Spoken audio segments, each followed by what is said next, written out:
Shar. Natural lighting is my enemy today because no matter what the fuck I do with this window, the lighting always looks like this. Lift the shades, close the shades, open the blinds, it doesn't matter. I always have these triangles of light, and so we're gonna deal with it. But hello besties, today we're gonna talk about the books that I am most looking forward to in 2020. My anticipated releases. I really love going through this list and just seeing what's coming out that I am excited about. Full warning here, I'm not going to give you the thorough description of every single book because that would make this video like 2 hours, but let's just focus on January, February, and March releases. And I won't give you specific dates because honestly those change so often, so we're just going to go month by month. First is All the Missing Pieces by Catherine Cowles. The only thing I know about this book is that it's a suspense and it has like mixed media because she like either encounters or has a podcast about her sister who went missing and she's trying to solve that case. I'm getting really into romantic suspense, or at least I really want to do that in 2025. So this one is exciting to me. And I have A Sea of Unspoken Things by Adrienne Young. Again, this is a sibling solving like the mysterious death of her brother. Sounds like it's going to be a very interesting read, and I think I'm going to enjoy it. This one makes me giggle, and that's because the real besties know that I'm a monster romance girly. And then Erica sent this to me and she was like, Shar, this is for you. And I was like, you're right, bestie. You're absolutely right. So Lessons with the Mothman by Catherine Moon. I don't know shit about this book, and I don't need to. She's gonna fall in love and fuck the Mothman, and that's all I need to know. Then I have Let's Call a Truce by Amy Buchanan, and I'm gonna just disclaim here, I know Amy, and Amy is like the sweetest, funniest person I've ever met. She's genuinely such a light in this world, so I'm going to openly admit my bias here. But Let's Call a Truce follows Juliana, and Juliana is in a really devastating situation because her husband passes away, and now she is a single mother to her 2 daughters. And at work, she hears her like new coworker Ben saying that her situation is a liability to the company, and that man already has to grovel all fucking ready. So they spend the next 2 years in this heated rivalry because obviously Juliana no longer likes this man. We have a workplace enemies to lovers situation. I just really want to read this because again, Amy is so sweet. While I don't always love workplace romances, I do like romances with a lot of emotional depth, and this one certainly seems like it's going to deliver on that. Grady Hendrix will be releasing a new book in January, Witchcraft for Wayward Girls. I just really enjoy Grady Hendrix's writing style, so I don't actually need to know what this book is about. I just hope that I love it. This is The Relationship Mechanic by Carmen Lee. I'm assuming it's a mechanic romance. Yes, mechanic romance.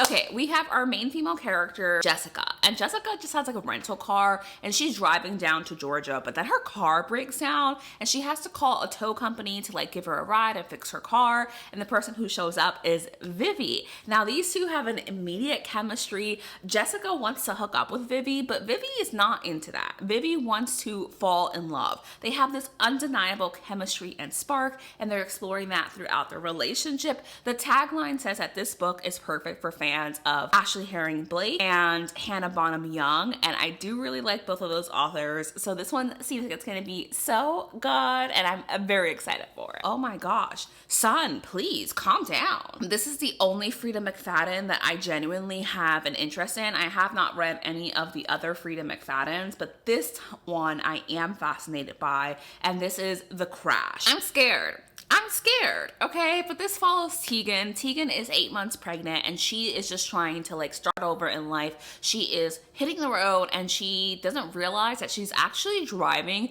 through what's going to be a blizzard. And then she ends up, I think, crashing her car and she's injured. She's hurt her ankle. She's stranded and alone. But thankfully, this really sweet couple like find her. They take her to their cabin. She has a warm place to stay as she waits out the blizzard. But Tegan very quickly realizes that she is in grave danger. And now she has to figure out a way to get herself out of this situation and protect herself and her unborn child. I can kind of see where that's going to go, and I hope that doesn't go where I think it's gonna go. And I have The Wedding Dashers by Heather McBreen, which just sounds fun. It's kind of like a road trip story. So we have two people who don't know each other but are actually going to the same wedding as guests. So the wedding is a destination wedding. It's in Ireland. The guest that we're following is the bride's sister, and she manages to get like a budget ticket to Ireland because that's all she could afford, and it has a connection in London. Except Budget Airlines, besties. They cancel her connecting flight, and she is now stranded in London with no way to get to her sister's wedding. But she ends up just kind of spilling her guts to this stranger about like wedding and her nerves and how she's feeling, and that there's like this groomsman that she really does not want to meet. He seems like an asshole, and the handsome stranger takes her to the wedding. As I said in the beginning of this, there are two people going to the same wedding, so you can see where this is going, but they have to travel across the UK to get to Ireland, and I think it's gonna be such a good time. And then the last book in January that I know of releasing in 2025 is Out of the Woods by Hannah Bonham Young, and I believe it is about this couple who's been in a relationship for like almost 2 decades, and their relationship is now strained. So in like a last-ditch effort to save their relationship, they go on like this outdoor hiking trip, and they're trying to work through their problems and like re-spark their love. It's not quite second chance romance, but it is relationship in trouble. I don't know how I feel about that, but honestly, sometimes Hannah writes tropes that I don't always love, and then she does them so well that I love them with her. Again, natural lighting is not my friend today because why is it cloudy now? Anyway, can I adjust you just so I'm not sitting in shadows for you? Sorry, but let's talk about February releases that I'm looking forward to. The first is First Time Caller by B.K. Borison. If B.K. Borison sounds familiar, that's because B.K. Borison wrote like the Love Light Farms, In the Weeds, like that whole series. And this is going to be their first paranormal like romance. I don't know what this is about. I think it's like a radio host or something, and like one of them is a ghost. That could be dead ass wrong, but I know it's paranormal, and I'm very much looking forward to it. Then I have Deep End by Ali Hazelwood. Do I know what this is about? No. Do I need to know what this is about? No. I'm assuming one of them's a diver or a swimmer, and I'm assuming it's some kind of sports romance potentially. But Allie just happens to have a writing style that I love, and I have not read an Allie Hazelwood that I don't like, except for the novellas that she did in The Loathe to Love You. I did not like one of those. And then I have Listen to Your Sister by Nina Vale. Honestly, the premise of this one is low-key kind of confusing, but it does sound like something that I might like. Sometimes in horror, I like to be a little bit confused and just like not sure what's going on. But in this one, we're following Calla, and Calla has custody of her brother, who is 16 years old and is very much like rebellious, off doing his own thing. And she was supposed to get help from her other brother, Jamie, but Jamie was like, yeah, I'm gonna help. And then he goes off and lives his own life and doesn't help at all with raising their younger brother. And one day, Dre. Jamie is the younger brother. Dre is the brother who was supposed to help. Well, Jamie gets in trouble, and his actions at a protest like lead some really scary things, and they have to go escape, and they're now in this remote cabin and trying to figure some things out. Alice always had a nightmare that her two brothers would die, and now we're perhaps facing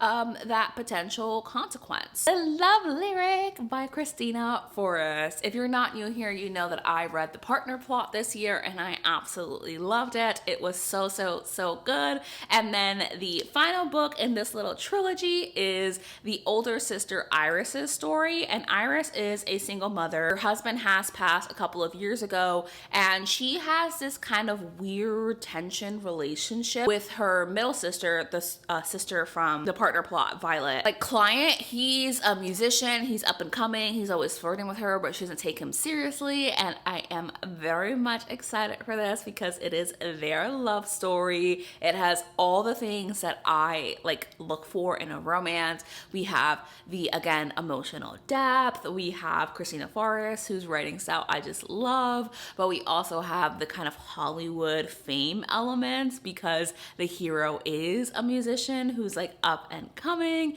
and a bit of a grumpy sunshine dynamic because Iris is super serious and he is like silly, goofy, very playful. So I just really love that dynamic. And I actually have an ARC copy of this, which I can't wait to read. I have so many books on my December TBR though, so I'm hoping to get to this soon. Emily Wilde's Compendium of Lost Tales. This is book 3 in the series. I have not read book 2 yet. That is embarrassing for me.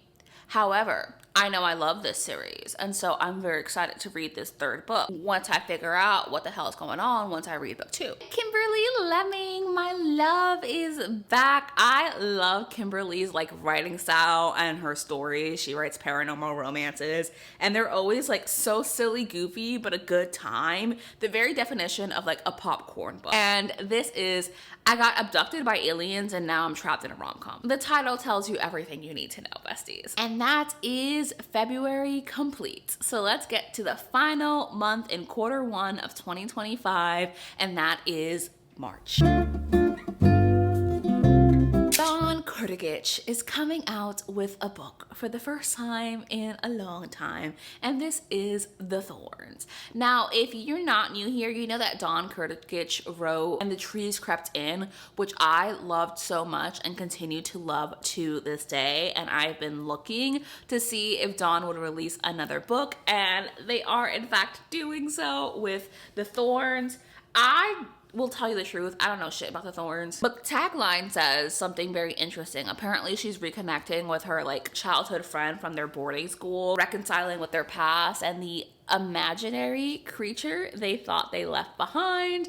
Dawn writes like very speculative stories, and I'm just really excited to read a new release from them. Promise Me Sunshine by Kara Bastone. Kara wrote Ready or Not, which I adored this year, so obviously I'm picking up this next one. This next one seems to be a lot sadder because our heroine is dealing with a lot of very heavy emotions. I believe her best friend has just passed away, and she ends up meeting Miles, who's the uncle of this little girl that she babysits, and he promises her that he's gonna like help her through her grief because he knows a lot about grief and like how to work through that. And I think they just go about like doing certain things together. I can just tell you right now from that premise, like I'm gonna cry. I'm gonna cry so hard because I almost cried reading the summary of it. I know it's gonna be emotionally devastating, but I have so much faith in Kara Bastone's ability to tell this story well, so I will let you know what I think of that when I finish it. We have The Shots You Take by Rachel Reed. This is a queer sports romance, which let me just tell you sounds so fucking good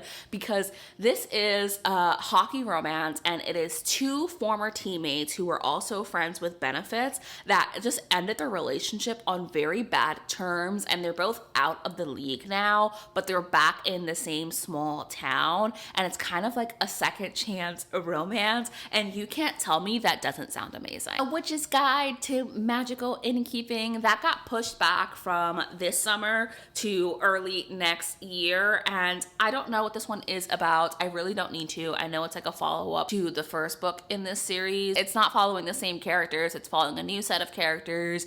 I've been looking forward to it since this year. I don't remember much about it, but I know it's going to be a cozy good time. Then Fan Service by Rosie Dannon. This cover, first of all, is absolutely hilarious. And second of all, I think it has something to do with film, which you all know me. I really do like Hollywood stories. Come on, besties. This is so campy and fun. Okay, so then we have our heroine, Alex. And Alex is a huge fan of like this paranormal shifter show that she watches. I think she writes fan fiction about it. And then she's like always documenting lore and just a lot of the supernatural elements of the story, doing research about that. And she has her own niche in the internet. And then we have the star of the show, Devin.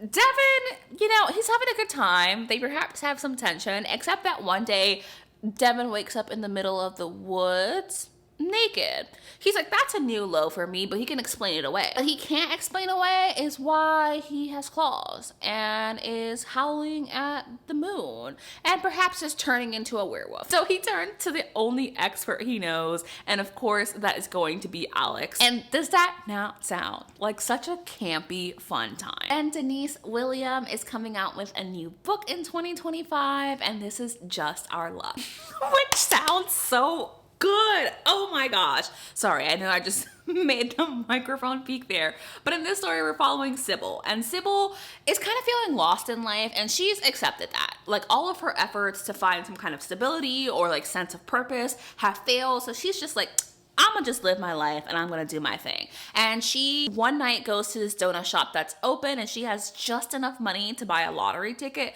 So she decides to buy the lottery ticket, because why the heck not? She's just living her life. She ends up striking a conversation with the owner of the store, Kieran. And Kieran always wanted to be a doctor, but he gave up that dream to run his family's business. And after 2 years, he's accepted that the store is not doing well financially and he's going to have to close it. So he and Sybil spend the night just chatting, and then she just rushes out the store and leaves her ticket behind. Homegirl wins the fucking lottery. That is the winning lottery ticket. And Kieran decides like he's gonna track her down. So he turns to social media. He's like, help me find this woman. This is her ticket and I want to return it to her. And it goes viral, which absolutely like blows up Kieran's store. They're doing well financially, and Sybil and Kieran reconnect and decide that they're gonna fake date for 3 months or so to help Kieran out with his store. And she's obviously just won the lottery, and they're going to fall in love. And you cannot tell me that doesn't sound like so much fun. I'm about to go on NetGalley right now and request ARC, because I need to read this now, actually. But that does bring us to the end of this video, besties. These are the books that I'm aware of coming out in the first quarter. Sorry, friends. My phone said I was out of storage. But those are the ones that I know of that I'm really looking forward to. Let me know if there's any new releases that I haven't mentioned in this video that are coming out in the first quarter of 2025 that you're looking forward to. And I will see you the day after tomorrow as we close out 12 days of Shar. Bye, besties.